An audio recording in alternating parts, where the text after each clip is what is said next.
믿음의 길을 걸어갈 때 편하고 안일한 길이 아니라 많은 환난을 당해야 한다라고 하는 사실을 우리에게 기억하고 있는데, 이 하나님의 말씀을 마음속에 새기는 시간들이 될 수 있기를 바랍니다.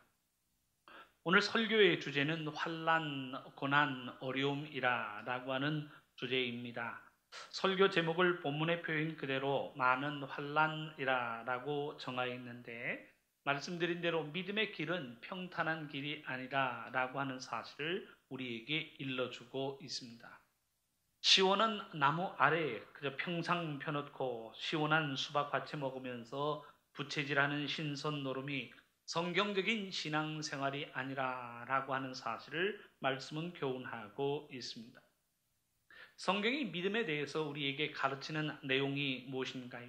믿음의 길, 거기에는 어려움이 있고 많은 환난이 있다라고 하는 사실을 우리에게 교훈하고 있습니다.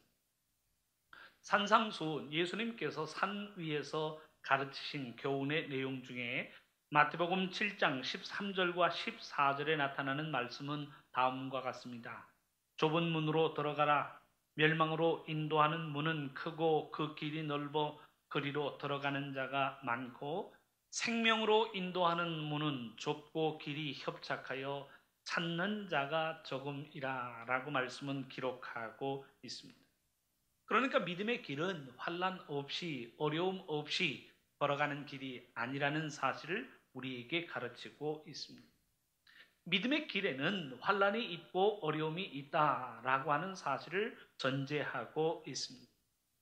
어려움이 있고 환난이 있지만 그 어려움을 이길 때 믿음의 상이 우리에게 주어지는 것이다. 성경은 우리에게 그렇게 교훈하고 있습니다. 역사적으로 한번 생각해 보시기를 바랍니다. 기독교의 신앙은 핍박과 어려움이 있을 때 그 믿음의 순수함과 믿음의 열정을 간직하고 있었습니다. 핍박이 있고 어려움이 있지만 죽음을 두려워하지 않고 예수 그리스도의 복음을 땅끝까지 증거하였다라고 하는 사실을 우리에게 보여주고 있습니다. 초대교회의 믿음 생활이 그러하지요. 기독교가 로마의 국계로 인정되어지기까지 300년이 넘는 시간이 걸리고 있습니다. 그 300년의 시간 동안에 그리스도인이라고 하는 이유로 처형을 당합니다. 참수를 당합니다. 예수님의 12제자 중에 11사람이 순교를 당하고 있습니다. 목이 잘리고 십자가 처형을 당합니다. 그렇지만 탄압과 어려움이 있었던 초대교회에 복음의 순수함이 자리하고 있었습니다. 탄압이 있음에도 불구하고 모이기를 힘쓰는 신앙의 열정이 자리하고 있었다는 사실을 우리는 잘 알고 있습니다. 그런데 기독교의 신앙이 인정되는 시간들이 되었습니다. 교회가 힘을 갖는 시간들이 되었습니다. 탄압이 있고 어려움이 있을 때는 믿음이 순수하였지만 힘을 갖게 되고 권위가 생겨지게 되면서 교회가 타락하였다라고 하는 사실을 우리는 너무나도 잘 알고 있습니다. 성경에 없는 면죄부를 통해서도 돈을 모으려 하였던 흔적이 곧 교회가 힘을 가지고 있었던 시대라고 하는 사실을 우리는 잘 알고 있습니다. 마녀 사냥을 통해서 무거운 사람들을 처형했던 그 암흑의 시절이 있었다는 사실을 우리는 교회사를 통해서도 잘 알고 있습니다. 한국 초대 기독교회사에서도 마찬가지입니다. 초기 한국 기독교회사에 탄압이 있고 어려움이 있을 때, 그때에는 믿음의 순수함을 가지고 자신이 죽음에 이른다라고 하는 것을 알면서도 믿음의 열정을 가지고 하나님을 섬기고 예배했던 시간들을 우리는 잘 알고 있습니다. 그런데 어느 순간에 핍박과 박해가 사라집니다. 핍박과 박해가 사라지면서 우리들의 삶 속에 믿음의 순수함도 사라지고 있다는 사실을 우리는 잘 알고 있습니다. 신앙의 자유가 보장된 지금 믿음의 열정, 믿음의 순수함이라고 하는 차원에서 한번 우리들의 믿음을 점검해 보시기를 바랍니다. 신앙의 자유가 보장되었으니 신앙의 순수함이 더해지고 신앙의 열정이 더해져 가는 것이 아니라는 사실을 우리는 부인할 수 없습니다. 지금 한국교회 내에서는 개혁의 소리가 높아지고 있습니다.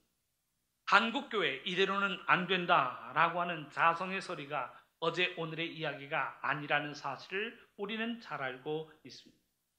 믿음이 조롱받는 시대를 살아가고 있습니다. 신앙생활이 외면당하고 있는 시대를 맞이하고 있습니다.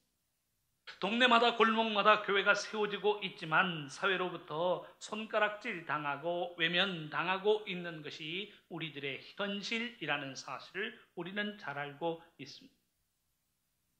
올해 우리 교단이 총회를 계획하고 있는데 9월 10일부터 13일까지 총회를 계획하고 있습니다. 총회를 앞두고 뜨겁게 이슈가 되고 있는 문제가 있는데 명성교회의 세습 문제가 총회의 뜨거운 이슈로 대두되고 있습니다. 그것만이 아니 서울교회의 분열과 대립의 문제로 인하여 매일같이 메일과 문자를 보내고 있는 지금의 시간들입니다. 타 교단의 문제를 손꼽지 않고도 우리 교단의 문제만 손꼽아 보아도 다릴 수 없는 문제가 대두되어지고 있습니다. 사회 법정의 결정으로도 해결될 수 없고 해결나지 않는 싸움이 지금 교회 안에서 진행되어지고 있습니다. 신앙의 자유가 보장되어지고 집회와 예배의 자유가 보장되고 있는 시간이지만 믿음에 대한 환란이 사라지면서 우리에게 나타나는 현상이라고 이야기할 수 있습니다. 우리들의 삶의 환경, 우리들의 신앙생활의 환경이 그저 너무 편안하기만 하였다라고 하는 사실을 우리는 부인할 수 없습니다. 역설적인 이야기지만 믿음에는요, 환란이 필요하다라고 하는 사실을 말씀은 가르치고 있습니다. 하나님 앞에 나와서 예배하고 말씀을 들을 때에 그저 내 자신이 위로만 받기를 원한다라고 기대하지 마시기를 바랍니다. 하나님의 의를 이루고 하나님의 뜻을 이루기 위하여 환란의 과정을 거치는 씨름하는 신앙, 전투하는 신앙생활이 되어야 한다는 사실을 우리는 기억해야 합니다. 오늘 본문의 말씀을 통해서 우리가 믿음 안에서 감당해야 할, 우리가 믿음 안에서 이겨야 할 환란의 문제가 무엇인가 라고 하는 질문에 답을 얻는 시간들이 될 수 있기를 바랍니다. 오늘 본문의 이야기는 바울과 바나바가 루스드라에서 복음을 전하는 과정의 이야기를 우리에게 들려주고 있습니다. 8절에서 18절까지의 내용을 보면 감동적인 내용, 하나님의 이적과 기사가 나타나고 있습니다. 루스드라에 발을 쓰지 못하는 한 사람이 있었습니다. 태어나면서부터 장애를 안고 태어났기에 그는 평생 걸어본 적이 없다라고 하는 사실을 성경은 기록하고 있습니다. 그런데 이 루스드라에서 예수 그리스도의 복음을 증거하면서 사도 바울이 평생 걸어본 적이 없는 이 장애인의 장애를 고쳐주고 있습니다. 사도행전 14장 10절의 말씀입니다. 큰 소리로 이르되 내 발로 바로 일어서라 하니 그 사람이 일어나 걷는지라 말씀은 기록하고 있습니다. 그 성읍에 있던 사람들이 환호를 하면서 바울과 바나바가 신이다 라고 하면서 이 두 사람에게 제사하기를 원하였습니다. 두 사람이 일으킨 이적과 기사를 보면서 살아있는 신이 우리 가운데 거한다 라고 하는 사실을 고백하면서 이 두 사람을 신으로 인정하여 신으로 추앙하려는 본문의 내용입니다. 바울과 바나바가 이를 만류하고 있습니다. 우리도 당신들과 같이 성정이 같은 사람, 같은 특성, 같은 인생이라고 하는 것을 이야기하면서 자신들에게 제사하는 것을 만류하고 있습니다. 여기까지 생각해 보면 바울과 바나바의 겸손함이 드러나면서 모든 이야기가 해피엔딩으로 이어지는 것처럼 보여지고 있습니다. 그런데 이 이야기 이후 갑자기 19절이 등장하면서 19절엔 바울과 바나바를 반대하는 사람들이 등장하고 있습니다. 19절의 말씀은 이렇게 기록합니다. 유대인들이 안디옥과 이고니온에서 와서 무리를 충동하니 그들이 돌로 바울을 쳐서 죽은 줄로 알고 시외로 끌어내치니라 말씀은 기록하고 있습니다. 오늘 본문에 등장하는 유대인이 루스드라에 거하는 사람들이 아니라라고 하는 사실, 멀리 이고니온과 안디옥에서 온 사람이라라고 하는 사실을 증거하고 있습니다. 오늘 본문으로 삼은 14장 그 전장을 살펴보면 안디옥에서도 또한 이고니온에서도 많은 유대인들이 사도 바울의 복음 전파를 방해하였다는 사실을 우리에게 알려주고 있습니다. 사도행전 13장 50절 말씀, 안디옥에서 있었던 일입니다. 이에 유대인들이 경건한 귀부인들과 그 신의 유력자들을 선동하여 바울과 바나바를 박해하게 하여 그 지역에서 쫓아내었다라고 하는 사실을 기록하고 있습니다. 그래서 안디옥에서 쫓겨남을 당할 수밖에 없었던 사람이 바울과 바나바입니다. 사도행전 14장 2절의 말씀을 보면 그러나 순종하지 아니하는 유대인들이 이방인의 마음을 선동하여 형제들에게 악감을 품게 하였다라고 하는 사실을 기록하고 있습니다. 바울과 바나바가 유대인들을 욕하거나 유대인들에게 어떤 피해를 주고 있는 상황이 아닙니다. 사도 바울은 그저 유대인으로서 이방인들에게 복음을 증거하고 있습니다. 사도 바울은 그저 그리스도인으로서 이방인들의 문제와 어려움을 고쳐주는 것을 보고 유대인들은 시기하는 마음을 가지고 사도 바울의 복음 전파의 사역을 배척하고 반대하고 있습니다. 종교적이고 신앙적인 이유 이전에 감정적이고 배타적인 이유를 가지고 돌을 들어서 바울을 죽이려 하고 있는 사건이 오늘 본문에서는 등장하고 있습니다. 루스드라에 거한 사람들이 아닌 멀리에서 안디옥에서 이고니온에서 몰려들어서 루스드라에 있는 사람들을 선동하여 바울을 돌로 치고 있다는 사실을 우리에게 보여주고 있습니다. 그런데 우리가 오늘 본문에서 눈여겨보아야 할 내용은 돌로 맞은 이후에 바울과 바나바가 어떤 반응을 보이고 있는가라고 하는 사실. 돌로 맞은 이후에 사람들이 죽은 줄 알고 성 밖으로 내침을 당했음에도 불구하고 그 성으로 다시 돌아가고 있다는 사실을 우리에게 보여주고 있습니다. 20절의 말씀을 보니까 바울이 일어나 그 성에 들어갔다가 라고 하는 말씀으로 기록하고 있습니다. 21절 말씀 보니까 루스드라와 이고니온과 안디옥으로 돌아가서 라고 하는 말씀이 기록되어지고 있습니다. 자신을 배척한 성읍들이 돌로 맞은 성읍입니다. 자신을 반대하고 자신을 내쫓았던 유대인들이 아직도 상주하고 있는 성읍이 루스드라요, 이고니온이요, 안디옥입니다. 그런데 그 성으로 돌아가고 있는 바울과 바나바의 걸음을 우리에게 보여주고 있습니다. 자신이 어려움을 당했던 곳, 자신에게 돌을 던졌던 유대인들이 아직도 상주하고 있는 곳, 그야말로 서슬이 푸른 눈을 뜨고 있는 유대인들이 있는 땅, 곧 루스드라와 이고니온과 안디옥으로 돌아갔다라고 하는 사실을 우리에게 보여주고 있습니다. 더 감동적인 것은 사도 바울의 남긴 말입니다. 그 권면의 내용이 오늘 본문 22절에 기록되어지고 있습니다. 하나님의 말씀은 이렇게 기록합니다. 제자들의 마음을 굳게 하고 이 믿음에 머물러 있으라 권하고 또 우리가 하나님의 나라에 들어가려면 많은 환난을 겪어야 할 것이라 하고 라고 하는 말씀으로 기록하고 있습니다. 자신이 당한 환난, 유대인들이 사람을 선동하여 자신을 돌로 치고 있지만 내가 재수가 없어서 왜 이런 일이 내게 일어난가 라고 하는 불평과 원망으로 이 과정을 해석하지 않고 있다는 사실.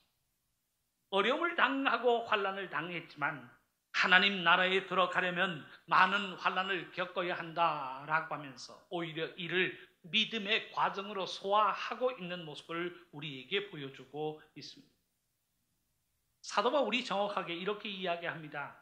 또 우리가 하나님의 나라에 들어가려면 많은 환난을 겪어야 할 것이라 라고 하는 말로 사도 바울은 성도들을 권면하고 있습니다. 여기서 이야기하고 있는 우리라고 하는 그 우리는 누구인가요? 믿음에 대한 박해가 일어났던 바울과 바나바 그 두 사람에게 해당되는 이야기인가 질문해 보시기를 바랍니다. 우리는 신앙의 자유가 보장되어 있는 사회에서 살고 있으니 우리는 많은 환난을 받아야 한다, 겪어야 한다라고 하는 말이 우리에게는 해당되지 않는 것이 아닌가라고 질문해 볼 수 있습니다. 아니지요. 오늘을 살아가는 우리들에게도 믿음을 위하여 받아야 할 환난이 있고 믿음을 위하여 가져야 할 고난의 과정이 있다는 사실을 우리에게 일러주고 있습니다. 누구든지 믿음을 가지고 하나님 나라에 들어가기 위해서는 많은 환난의 과정을 거쳐야 한다는 사실을 우리에게 가르치고 있습니다. 사랑하는 성도 여러분, 우리가 하나님 앞에 나와서 믿음의 사명을 감당할 때에 하나님께서 우리에게 주시는 믿음 안에서 위로만 받으려 생각하지 마시기를 바랍니다. 하나님께서 우리의 삶 속에 위로의 말씀을 주시는 것도 분명하지만 위로만 주시고 평강만 주시고 기쁨과 즐거움으로 우리의 삶을 감싸기만 하시는 것이 아님을 성경은 가르치고 있습니다. 우리가 감당해야 할 믿음의 사명은 가만히 앉아서 위로만 받고 편안히 누워서 하나님의 복만 누리는 것이 아니라는 사실을 우리에게 가르치고 있습니다. 야곱이 하나님의 복을 누리기 위하여 씨름하였던 것처럼 환난을 이기고 어려움을 극복할 수 있는 씨름하는 신앙, 전투하는 신앙이 되어야 한다라고 하는 사실을 우리에게 이야기하고 있습니다.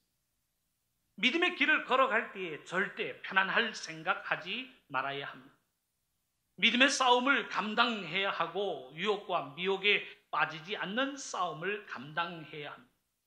열심을 내어서 하나님의 뜻을 이루는 선한 일꾼이 될 때 그 인내의 과정을 통하여 하나님 나라가 우리에게 허락되어진다는 사실을 말씀은 가르치고 있습니다. 사랑하는 성도 여러분, 그러면 우리가 무엇을 위하여 씨름하고 무엇을 위하여 싸워야 할까라고 하는 질문이 남습니다. 예수님이 말씀하신 밭의 비유를 한번 기억해 보시기를 바랍니다. 하나님의 말씀을 받고 어떤 반응을 가지는가라고 하는 것에 따라 예수님은 네 종류의 밭이 있다라고 하는 사실을 우리에게 가르치셨습니다.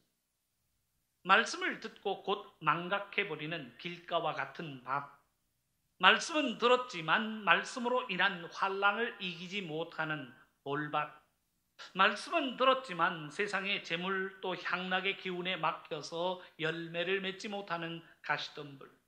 하지만 말씀을 듣고 열매를 맺는 밭에 대하여 예수님은 말씀하십니다. 누가복음 8장 15절의 말씀이에요. 좋은 땅에 있다는 것은 착하고 좋은 마음으로 말씀을 듣고 인내로 결실하는 자니라 라고 말씀은 기록하고 있습니다. 착하고 좋은 마음으로 인내로 결실한다라고 하는 사실을 예수님 말씀하고 계십니다. 예수님의 이 비유와 말씀 속에서 우리가 견뎌야 할 환난의 과정, 무엇을 위하여 어려움을 당하고 무엇을 위하여 고통의 과정을 거쳐야 하는가라고 하는 사실을 우리에게 알려주고 계십니다. 첫째는요, 말씀을 지키기 위한 어려움, 말씀을 지키기 위한 환난이 우리의 삶 속에 반드시 있어야 한다는 사실. 예를 들어보죠. 참고 용서하기가 왜 어렵지 않겠습니까? 가지고 태어난 본성으로 인하여 참고 인내하는 가운데 형제를 7번씩 70번이라도 용서할 수 있는 사람이 어디 있겠습니까? 인간의 본성대로 한다면 화가 침입니다. 짜증이 납니다. 화가 폭발합니다. 그 순간에도 하나님의 사랑을 이루기 위하여 참고 인내하는 환난의 과정이 우리에게 있어야 한다는 사실을 말씀은 가르치고 있습니다. 말씀을 지키기 위한 환난의 과정을 견디지 못한다면 우리는 하나님의 나라에 결코 합당하지 못하다는 사실을 말씀은 가르치고 있습니다. 둘째, 세상의 유혹과 재리의 탐욕을 이길 수 있는 환난과 어려움을 우리는 견뎌야 합니다. 하나님의 말씀은 교훈합니다. 하나님과 재물을 겸하여 섬길 수 없다라고 하는 사실을 우리에게 교훈하고 있습니다. 재물 때문에 윤리를 버리고 재물 때문에 도덕을 버리는 것이 지금의 세상입니다. 재물로 인하여 사람을 버리고 재물로 인하여 하나님 앞에 나오기를 게을리하는 것이 지금 우리들이 살아가고 있는 세상입니다. 이 이기심을 극복하고 세상의 정욕과 탐욕을 이기지 못한다면 역시 우리는 하나님의 나라에 합당치 않다는 사실을 말씀은 우리에게 경고하고 있습니다. 그것도 인내의 과정이 우리에게 필요하다는 거예요. 세상의 유혹이 우리의 삶 속에 자리하고 세상의 모든 탐욕이 우리의 삶을 흔들려고 할 때에 말씀 부여잡고 참고 인내하는 환난의 과정, 고난의 과정을 통하여 하나님의 의를 이룰 것을 하나님의 말씀은 우리에게 명령하고 있습니다. 셋째는 믿음으로 인하여 생겨지는 환난과 어려움에서 선으로 악을 이겨야 하는 어려움, 그 어려움의 과정이 우리에게는 꼭 필요하다는 사실을 말씀은 가르치고 있습니다. 산상수훈 팔복의 내용 끝에 예수님이 이런 말씀을 하십니다. 마태복음 5장 10절에서 12절의 말씀인데 이해를 돕기 위해서 제가 현대인의 성경으로 봉독해 드립니다. 의를 위해 핍박을 받은 사람들은 행복하다. 하나님의 나라가 그들의 것이다. 나 때문에 사람들이 너희를 욕하고 핍박하고 거짓말로 온갖 악담을 할 때에 너희는 행복하다. 하늘에서 큰 상이 너희를 기다리고 있다. 기뻐하고 즐거워하여라. 이전의 예언자들도 이런 핍박을 받았다라고 하는 하나님의 말씀으로 기록하고 있습니다. 삶의 상황은 핍박을 당한다, 어려움을 당한다라고 하는 거예요. 핍박을 당하고 어려움을 당하고 있는 그리스도인들에게 주시는 하나님의 말씀이 무엇인가요? 기뻐하고 즐거워하리라. 너희는 행복한 사람들이라 라고 하는 사실을 말씀은 선포하고 있습니다.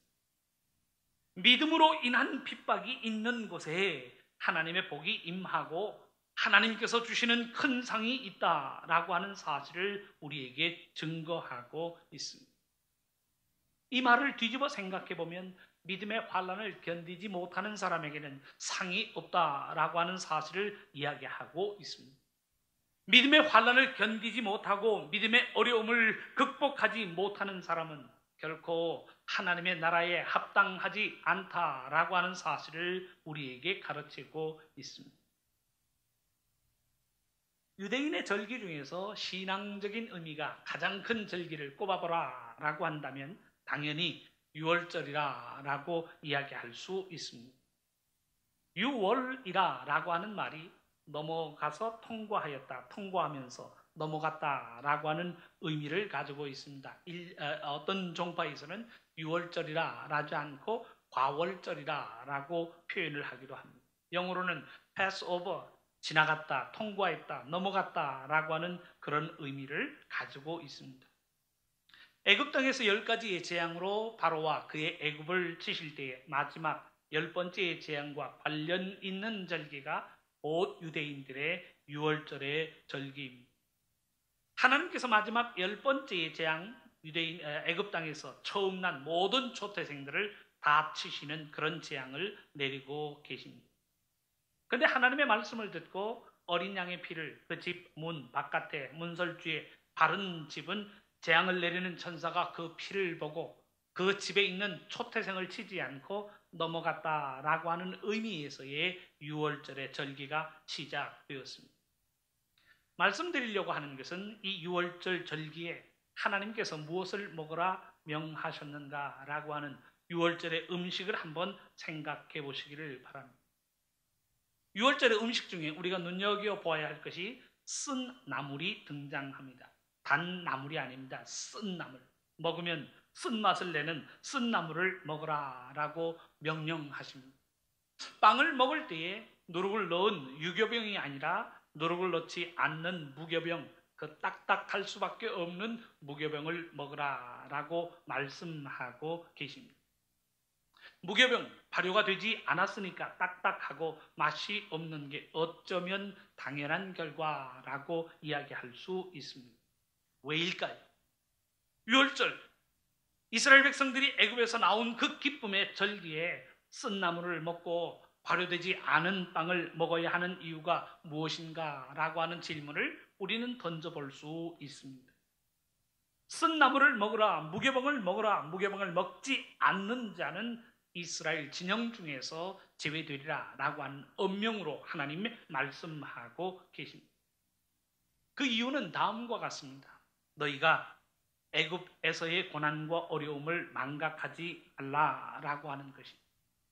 지금의 삶 속에서 고난과 어려움이 없다라고 해서 고난 속에서 가졌던 그 믿음의 순수함, 어려움 속에서도 하나님을 향하여 부르짖었던 그 믿음의 열정을 결코 망각해서는 안 된다는 사실을 우리에게 경고하고 있습니다. 그래서 유대인들은 지금도 유월절의 음식으로 쓴 나물을 먹습니다. 무교병을 먹습니다. 쓴 나물을 먹고 무교병을 먹으면서 애굽에서의 고난, 그 고난 속에서도 하나님을 향하여 부르짖었던 신앙의 순수함과 열정을 지금도 마음속에 새긴다는 사실을 반복하고 있습니다. 요즘에 6월절의 음식 중에 한 가지 더 추가되어지는 것이 있다고 그래요. 사진을 다시 한번 보여주시면 여러분들 가만히 보시면 그 우측 상단 하단에 삶은 계란이 등장합니다. 예전에는 삶은 계란이 없었는데 요즘에는 6월절의 음식 중에 삶은 계란이 등장한다고 합니다. 삶은 계란이 등장하는 이유가 무엇인가 라고 하는 것을 랍비에게 물었더니 랍비가 그런 설명을 합니다.